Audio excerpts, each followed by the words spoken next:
Hi viewers, আসসালামু আলাইকুম। সবাই কেমন আছেন? আশা করি সবাই অনেক ভালো আছেন।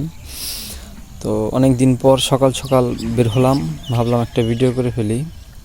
শীতের সকালে অনেক কুয়াশা পড়ছে, আপনারা দেখতেই পাচ্ছেন। তো আমি আজকে আসলাম আমাদের এখানে একটা ছোট ক্ষেতের মধ্যে কিছু সবজি আবাদ করা হয়েছে, ওইটা দেখার জন্য।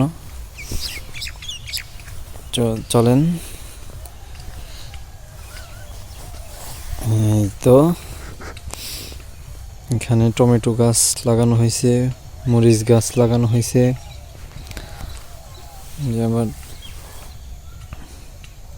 লাউ গাছ লাগানো হয়েছে, লাউ হয়েছেও, লাউ তো বড় হয়ে গেছে। ইয়ে ওই তো আরেকটা লাউ ধরছে।